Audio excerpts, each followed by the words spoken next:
harka fuune yakka wahiitu bara 1984 keessatti raawwatame.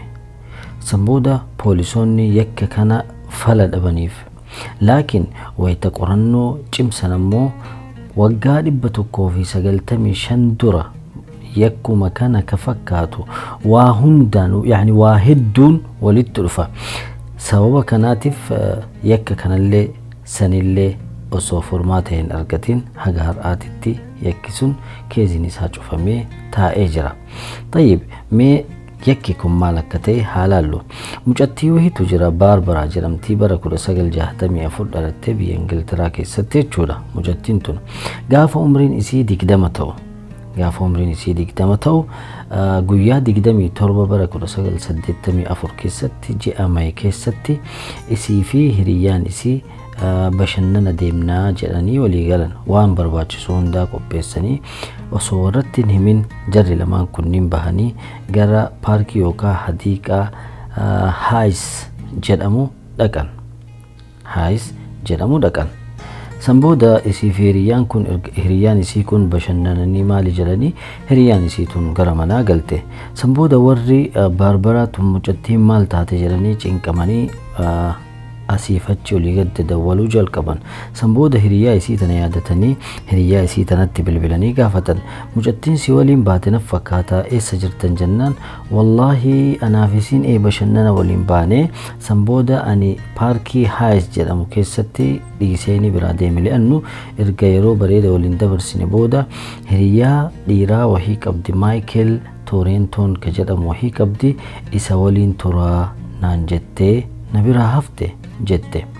Sanbooda jarri yeroo kana mucattiin hin galle taatu poolisootatti himanii poolisoonni isii soquu barbaadan.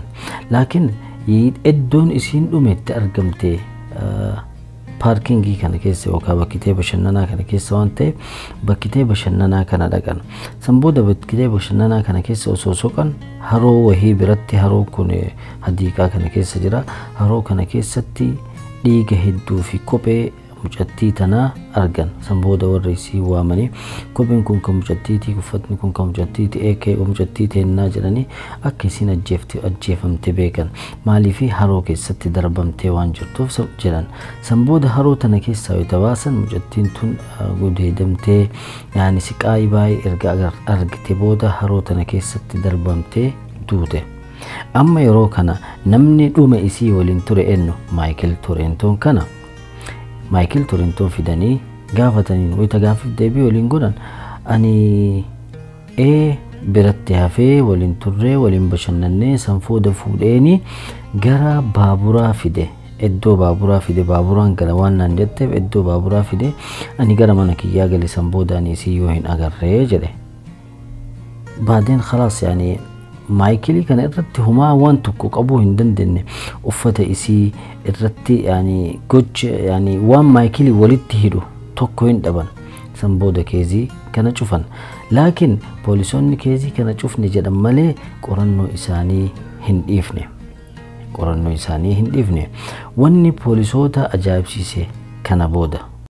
Poolisoonni wanni ajaa'iban maal yoo ka jettan ta'e yakkuma kana fakkaatu koppii isaa ka garaagarummaa takka irraa hin qabne argan. Yoom raawwatame bara 195 dura ka raawwatame. Yakki kun ka raawwate iddoma sanitti bakka sanitti haaluma saniin ajjeefamte illee jechuudha. Bara 1817 ture. Guyyaa 27 shuf guyyaalleen akka wal fakkaattu May keessa ture yakki kun kan raawwatame. Namtittiin gaafa san ajjeefamte ammoo Maariyaa Ashford jedhamti. Suuraa isii injira kun suuraa isii kana fakkaata. Maariyaa Ashford jedhamti. Namtichi gaafa san akkuma san hiriyyaan isii itti dhiiftee deemte ammoo Abrahaam Toorentoon jedhama. Shuf hatta maqaan abbaa jalaa wal fakkaata. Inumaa yumkin akaakayyuu isaa ta'uu hin oolu jedhanii haasalee nu jarri akkuma fedhanitti walirraa horan. Almuhim akkaataan tunillee itti ajjeefamte akkaatama saniin reeffa isii haroo keessa arganii kophee isiitii fi uffata isii akkasuma godeedamtee duute tunillee.